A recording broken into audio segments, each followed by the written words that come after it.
Daf Yomi, Tractate Bava, page 60a. Daf Samach Hamad Aleph, 60a, on the top of the page with the word Silta Shraga, Tehahu Vadai Masa Dide Garmu. Of thin wood and a candle, since in that case his own action, that is, that of the one who sent the flame, and definitely caused the fire to spread. We're talking about different cases where someone who started the fire but didn't fan it, who brought the wood but didn't start the fire. So that's what we're talking about now, starting on the previous daf, previous amud. Shilach biad pikeach chayev. The Mishnah teaches that if one sent the fire in the hand of a halachically competent person, the halachically competent person is liable. If another came and fanned the flame, the one who fanned it is liable. Rabbi Nachman Bar Yitzchak says, with regard to the correct text of the Mishnah, the one who teaches it using the word fanned, liba, is not mistaken, and the one who teaches it using the word niba is not mistaken. Rav Nachman explained that the one who teaches using the word fanned, liba, is not mistaken, as it is written with a flame, bilabat, of fire, Exodus 3:2, this week's parsha. And the one who teaches using the word blue, niba, is not mistaken, as is written, he creates the fruit of the lips, niv svatayim, borei niv svatayim. Isaiah 57:19, which can be interpreted as referring to the breath of the lips. The Mishnah teaches, if the wind fanned the flames, all the people involved are exempt, indicating that even if one fanned the fire at the same time that the wind was blowing, he is exempt. The Gemara cites a Braita in which the sages taught the same idea explicitly. In a case where one fanned the flame and at the same time the wind fanned it, if his fanning has sufficient strength by itself to fan the flames, he is liable for damage caused by the fire, since even without the wind the fire would have spread. But if his fanning alone was not sufficient, he is exempt. The Gemara asks, why is he exempt if his fanning is not sufficient? Let it be the same halacha as the case of one who winnows grain on Shabbat by throwing it into the air, and the wind assists him by separating the chaff from the grain. In such a case, he is liable for desecrating Shabbat, despite the fact that without the assistance of the wind, he would not have been able to winnow the grain. Abaye said, with what are we dealing here? We are dealing with a case where he fanned the fire from one side and the wind fanned it from the other side, and the fire was blown in the direction the wind was blowing. Therefore, it is clear that his fanning did not help the fire spread, so he is exempt. Rava says we are dealing with a case where he fanned it along with a typical wind, and this was not sufficient to cause the fire to spread, and suddenly an atypical wind came and fanned it. Therefore he is exempt, since he could not have anticipated this. Rabbi Zera said we are dealing with a case where he only heated the fire by breathing on it rather than fanning it properly.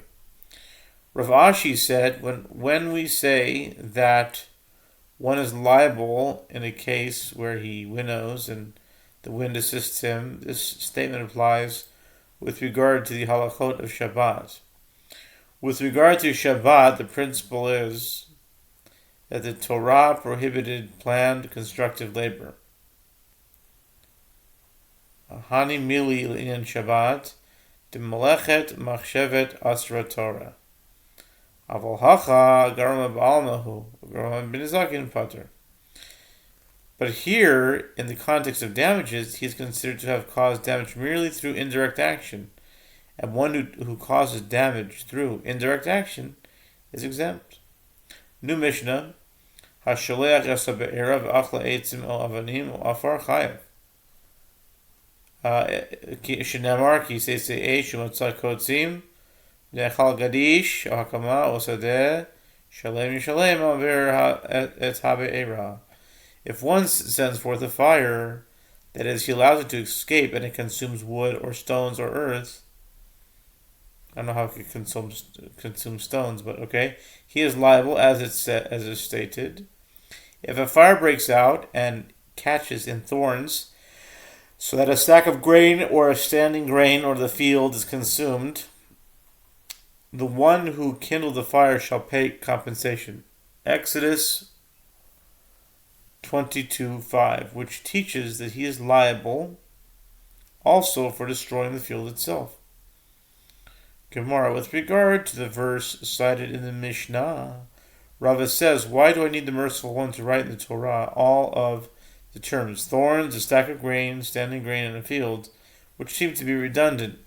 Rava explains all the terms are necessary, because if the merciful one had written only thorns in the Torah, I would say that it is specifically thorns for which the merciful one renders the one liable, because it is common for fire to be near them, and it is common that one is negligent.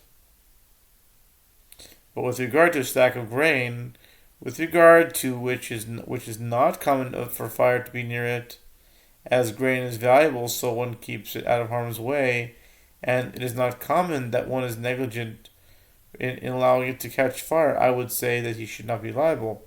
And if the merciful had written only a sack of grain, I would say that it is specifically for a stack of grain the merciful one renders him liable, because it involves a substantial financial loss.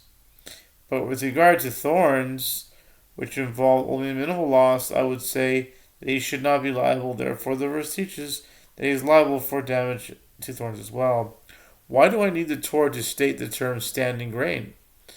It is in order to teach that just as standing grain is exposed, so too one is liable only for damage caused by fire for all items that are exposed. One is exempt from liability to damages to items that are concealed. Gemara asks, according to the opinion of Rabbi Yehuda, who deems one liable for a concealed article damaged by fire, why do I need the Torah to state the term standing grain?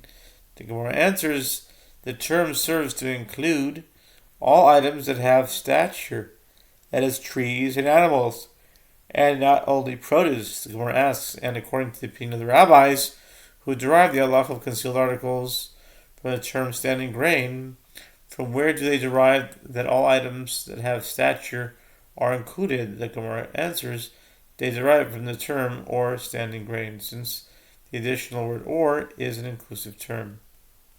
The Gemara asks, and what does Rabbi Yehuda derive from the additional word or?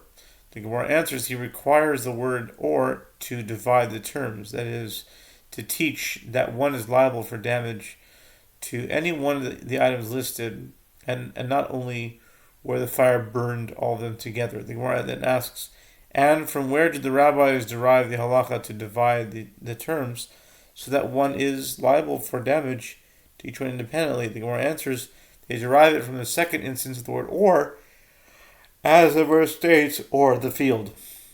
The Gemara asks, let's see how we're doing on time here.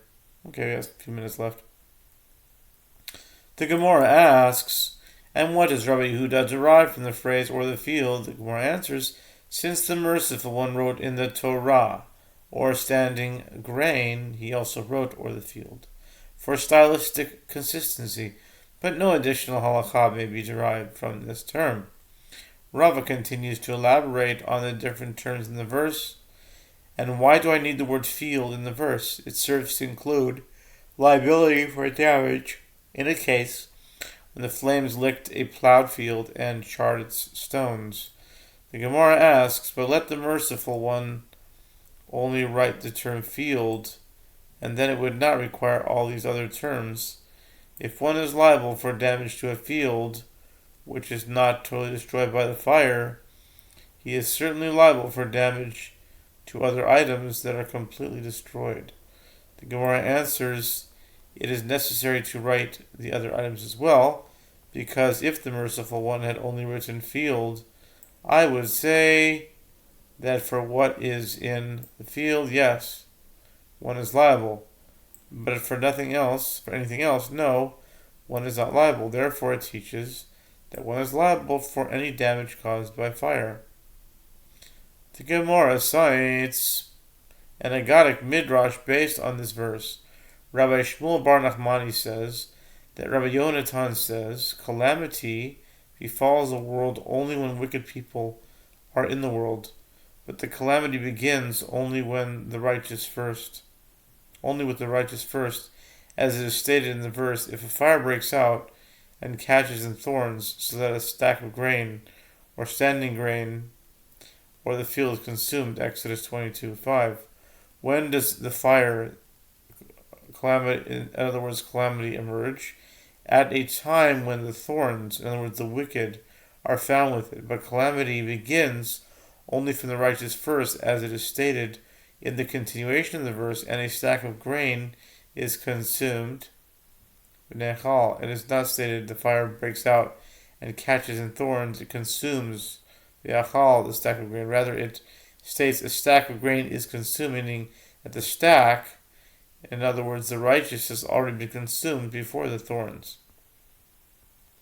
Rav Yosef taught in a Braita, what is the meaning of that which is written with regard to the plague of the firstborn? And none of you shall go out of the opening of his house until morning. Exodus 12:22. If the plague was not decreed upon the Jewish people, why were they not permitted to leave their homes? Once permission is granted to the destroyer to kill, it does not distinguish between the righteous and the wicked. And not only that, but it begins with the righteous first, as it is stated in the verse, and will cut off from you the righteous and the wicked, Ezekiel 21:8, where mention of the righteous precedes the wicked. Rav Yosef cried and said, are all these righteous people also compared to nothing when calamity strikes? Abai said to him, it is goodness for the righteous that they die first. As it is written, the righteous is taken away because of the evil to come. Isaiah 57:1.